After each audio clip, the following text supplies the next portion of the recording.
The Denver Nuggets just fired both their head coach and their general manager a week before the playoffs. This kind of collapse doesn't happen by accident, and behind the scenes, it turns out the cracks in Denver's foundation have been forming for a long time. Michael Malone helped bring the Nuggets their first NBA title. Calvin Booth made roster decisions that got them there, but less than 2 years later, both are gone. In fact, over the last decade, only 2 head coaches have survived more than a year after winning a championship: Steve Kerr and Joe Mazzulla.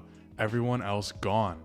Frank Vogel, Nick Nurse, Mike Budenholzer, all fired not long after winning it all. The NBA has become a league of fast decisions and even faster firings, as we've seen Taylor Jenkins get fired a couple weeks ago. Championships don't buy job security anymore, especially when the locker room stops believing in the vision. After Mike Malone got fired, Joe Mazzulla was quoted with saying, "It's part of what motivates me, but I wake up every day saying this could be my last day." And that's not, it's just, you have to have that type of perspective because it gives you gratitude. It also keeps you, hungry. And so it's just, you have to have a healthy balance of, you want this for as long as you can. At the same time, you're very much replaceable because, that's just how it works. The first person to go is always the head coach.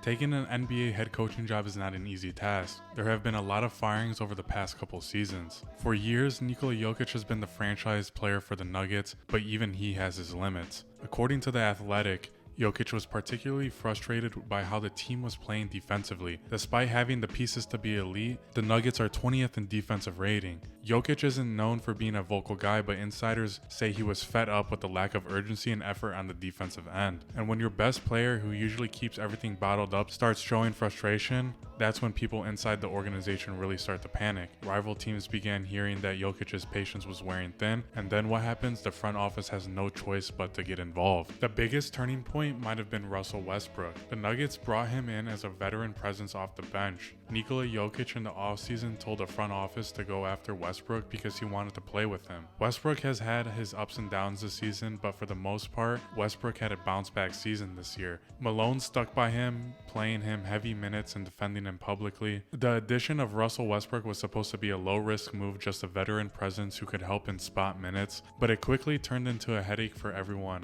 Michael Malone kept giving Westbrook big minutes, and that's when the locker room started to splinter. The Athletic reported that players began to lose faith in Michael Malone because of his special treatment towards Westbrook. It was one thing when Malone gave Jokic and Murray the rope, those guys earned it, but when Russ, who had only just arrived, started getting the same privileges, that rubbed some people the wrong way. The moment that summed it all up came in the late season game against the Kings. In David Edelman's first game as a head coach after Malone's firing, Westbrook was benched in the crunch time. Instead of Russ, the Nuggets closed with Jalen Pickett. A subtle move on the surface, but to those watching closely, it was a sign that even the coaching staff was divided on Russ's role. Westbrook has a $3.4 million player option for next season, but according to league insiders, his future with Denver is now uncertain. Even GM Calvin Booth wasn't on board. Booth reportedly pushed for Malone to play younger guards like Jalen Pickett, but Malone didn't budge. He kept leaning on veterans. He closed games with Russ, even benching Pickett in late games. Booth had drafted young promising guards like Jalen Pickett for a reason. He wanted Malone to phase out older veterans and give the young core a chance to grow. According to sources, Booth was dismayed that Malone kept leaning on Westbrook, even when it clearly wasn't working. For a front office exec trying to build a long-term vision, watching your head coach ignore your draft picks is maddening. This wasn't just about Westbrook either. There were long-standing issues with how Malone handled Jokic and Murray.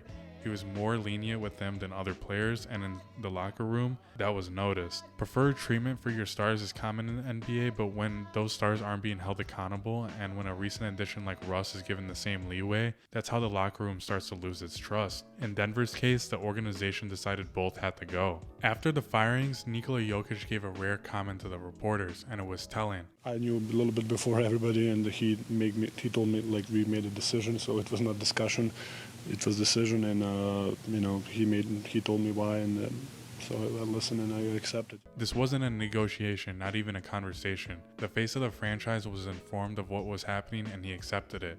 Without pushback, that might be the clearest sign that the organization had lost its way. And maybe Jokic's silence said more than any quote ever could. He didn't push back, he didn't protest, because by that point, maybe he'd already made peace with the fact that something had to change. This wasn't about one bad loss, this wasn't about one off-season signing, this was a slow-burning collapse. Michael Porter Jr. said at the beginning of the season this might be the last ride for the team. He said, "If we don't win it this year, we all know we might have to break it up. There was a locker room that stopped trusting their coach, a GM that felt ignored, a star player growing tired of empty urgency, and in that way, maybe this was the only way Denver could get back on track. Most franchises don't fire their coach and GM one season after winning a championship, but the Nuggets aren't like most franchises. They saw a locker room falling apart, they saw Jokic losing faith, and instead of pretending everything was fine, they ripped the bandage off. It was messy, but maybe it was necessary. This came as a surprise to the NBA community, and no one saw this coming.